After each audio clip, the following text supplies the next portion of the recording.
This is Think Out Loud on OPB. I'm Dave Miller. The Washington County Commission passed a ban on the sale of flavored tobacco products back in 2021. But retailers sued, and the ban was eventually put on hold while the case made its way through Oregon's legal system. Last week, the answer finally came. The state Supreme Court ruled unanimously that the ban can go forward.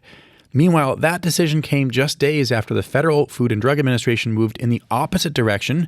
For the first time, it authorized the sale of some fruit-flavored vape pods. Gwyn Ashcom is a senior program coordinator at Washington County Public Health. She joins us now. It's great to have you on Think Out Loud. Thank you for having me. I want to start with the reasons for this ban. How much is known about the effects of vaping on kids? We know that vaping is very popular with kids. Just within our last 2024 Oregon Student Wellness Survey with our population in Washington County, we know that 6% of our 8th graders and 13% of our 11th graders have used some form of a tobacco product. And of those kids that have tried it, 78% of them started with a vape product. And of regular users, 71% of those users that are youth are using flavored products. So we know it very much appeals to them. We are concerned about them using it. We know there's more research is coming out regularly about the health effects of vape and what it does to the body and why we're worried about youth using these products. And so just to be clear, a 14-year-old can't legally buy these products anyway, right? So what's the idea behind the flavored ban, given that kids are not allowed to buy any of these products to begin with, flavored or not? Right. They're not allowed, but that doesn't mean they can't purchase still. So we know that some of our retailers were still selling. Our last retail assessment, they're doing better, but we did have 8% in 2025 of our retailers selling to people under the legal sales age. Those are sort of stings to find out. When you say an assessment, it's right. It's, we do, undercover folks saying, "Can I buy this?" and they're not getting carded. They're getting carded, possibly, but they are using their real ID.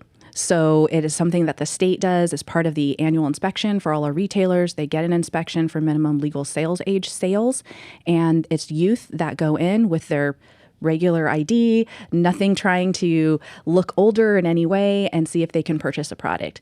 So we've been gradually seeing improvements now that we have a statewide tobacco retail license. It was over 20% of retailers at one point. We're down to 8%. So we're moving in the right direction. But youth still have access to these products, either through friends or family, not just stores. So by limiting access, just them not being there, the products just aren't there. If there's not strawberry flavored, whatever, the thinking is that kids would be less likely to start vaping. That's the basic idea here. Right. If it tastes like tobacco as opposed to cotton candy. Right. Like I equate it, if it's not a vanilla sugary latte and it's straight black coffee and it's the first time a kid is tasting it, which one would they go for? So we know that flavors appeal mostly to the young demographic than to an older demographic. What falls into the category of flavored tobacco products? What cannot be sold in Washington County going forward? Anything that is called a flavor, such as what you've mentioned, cotton candy, strawberry, tropical fusion, tiramisu. We're also prohibiting menthol, mint, even concept flavors that are fire and ice or icy mist, those kinds of things. They allude to probably having mint in their flavor. Washington County didn't just ban flavored tobacco products like the ones you mentioned with this ordinance, but also prohibits discounts and coupons. What's the thinking behind that? Yeah, we wanted to have a really robust policy. We know that youth are also price sensitive. So if we were going to come and say, okay, we don't want these products on the market, the other thing we can do is also make them not so cheap and as affordable as we've seen in the past. So by prohibiting those price promotions, discounts, and coupons, we know that youth will be less likely to purchase if the costs are too high. It could potentially stop initiation or at least stop prolonged continued use of the products. Okay, so the county commission, as I mentioned briefly in my intro, approved this ban, voted on this ban back in 2021, and then voters reaffirmed it the next year, but it wasn't enacted. So what happened legally? Yeah, I can give you what I know. I'm not an attorney, but I can walk through what I understand it to be. We were sued in the fact that the belief was that we were preempted by the state and therefore not allowed to enact a stronger policy outside of the statewide tobacco retail licensing program. Those are the allegations in the suit saying this ban should not be allowed. Correct. And so the court proceedings then went into detail with that. And as you know, litigation, it takes long time to get through the court processes. So we're very pleased that we have now come to this point with our Oregon Supreme Court agreeing that we do have the right to strengthen the current statewide tobacco retail license at the local level. That the state licensing law doesn't preclude counties like Washington County from enacting stricter rules. My understanding is now this has to go back to the lower court for the final adjudication. Do you have a sense for how long it'll be before the ban is actually in effect? We've heard it can take a few weeks to get through that process. And in the meantime, we're working with our public health leadership to determine all the things that need to get done and get in place so that there's lots of time to educate and work with our retailers ahead of time. So they're not surprised, nothing that would happen overnight. We'd be giving them lots of lead time to think about how they're going to sell their product, finish selling out their products, or work with their distributors to return product. So they'll have time to get ready to comply. And then what happens? I mean, what does enforcement look like? Let's say past the kind of grace period or education period, 2 years from now, if some convenience store in Hillsborough is selling cotton candy vapes, what happens? We would be notified. It's a complaint-driven law, so we're going to have an online complaint system that the public, anyone in the public, could go to the website, report a location that they're concerned with and what the situation is. It then triggers our response to go out and make a formal letter to the business that lets them know that we've received a complaint. This is what the complaint is about. Did you know? Make sure they have that little bit of education. There's a little bit of a grace period for them to get things in order before a site visit would be required. Then we would show up on site to see, are those products in fact still on the shelves? And if they are, that's when it moves to a citation. If you're just tuning in, we're talking right now about last week's state Supreme Court ruling that will allow Washington County to ban the sale of flavored tobacco products. You just said you're not a lawyer. You're here from Washington County Public Health, but do you have any sense for what this ruling for Washington County's ban could mean for Multnomah County's ban? They followed you, and they have also been on hold.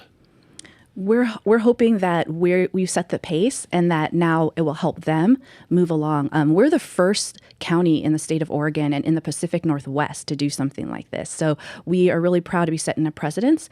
We hope other counties will follow us and see that what we've been able to do, they can do as well. So with our verdict, we're hoping that will speed things along for Multnomah and they'll be able to move through the litigation process a little quicker than we have.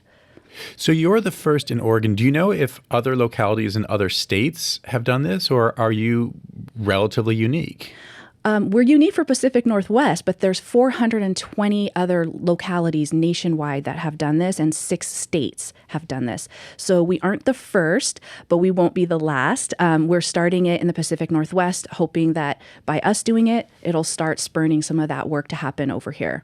That does bring us, though, to the nationwide question, because as I mentioned in the intro, all this is happening in Oregon at the same time that the FDA just approved fruit-flavored vape pods, which it confused me a little bit when I saw this. If they had not been approved by the FDA until very recently, how were people still buying? How were adults able to buy them? Yes, so they hit the market prior to any type of legislation being able to catch up to them. So it was a boom, right? When they landed big and fast, and we're catching up. We're still catching up. Obama's administration was the administration that put in that FDA should approve these products before they go to market. And we're just now seeing them actually implementing that. That shows how long these things can take. So the Obama administration said, hey, let's do an approval process to see whether or not they should be allowed. But in the meantime, they were legally, as far as the federal government was concerned, they were saleable. And it took until 2 weeks ago for the FDA to then actually say yes or no, and they said yes. They've been starting their market review. So there's been some products like Juul that have gotten the most notice in the community about that product that can't sell certain flavors because they were clearly selling to youth at that time. So now we're seeing that more of these products are coming up. They're getting evaluated. FDA has to make decisions. Is this actually good for the public? But we all feel still flavors for youth. Youth are the primary users of these products for flavored vapes, flavored nicotine pouches. All of those things are youth. So having any flavor at all just sets it backwards, in our opinion. And if you're an adult who loves them, what do you say to that person? I mean, here you are as a public health person saying, too many kids are using these products, and if an adult says, yeah, but I like them too, you're going to take them away from me, a 50-year-old, just so the 17-year-olds don't have access? How is that fair? Most of the users that we have, at least research-wise, is young people using the products. Older people are not quite as driven to using these as young people are. And we're still learning all about all the health effects of the flavors themselves and what they're doing to the body. We know you can digest Kool-Aid powder into the stomach, and we can mix it into a water, and we can drink it, and our body can handle it. We don't know what inhaling a Kool-Aid powder mix, let's say, would do to the lungs. There's still so much information that we need to learn. And the closest we have to it is of the factories that used to make buttered popcorn for microwaves, and the particles that would be floating in the air. And those workers were getting that absorbed into their bodies, and what became a condition called popcorn lung because it created a bunch of little Swiss cheese-like holes throughout the lungs. That is the first thing that we can correlate to what maybe breathing in a chemical flavoring might do. So we're concerned about youth, but we're concerned about everybody using these products because they're not 100% safe. So safer does not equate safe.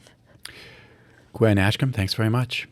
Thank you. Gwyn Ashcom, Senior Program Coordinator at Washington County Public Health. Monday on the show, it's now been 2 years since the state of Oregon settled a historic class action agreement. It's intended to decrease rates of child abuse for kids in the child welfare system, but the latest data shows that abuse has reached an all-time high. We'll ask what's happening and what state officials say they're going to do about it. Our production staff includes Malia Fass, Rolly Hernandez, Gemma DiCarlo, senior producer Allison Frost, and managing producer Shiraz Sadiq. Nalene Silva and Layla Isbell engineer the show from the Gert Boyle studio. Our technical director is Stephen Cray, and our executive producer is Sage Van Wing. If you don't want to miss any of our shows, you can listen wherever you get your podcasts. There's also our nightly radio rebroadcast. Thanks so much for tuning in to Think Out Loud on OPB and KLCC this week. I'm Dave Miller. Have a great weekend.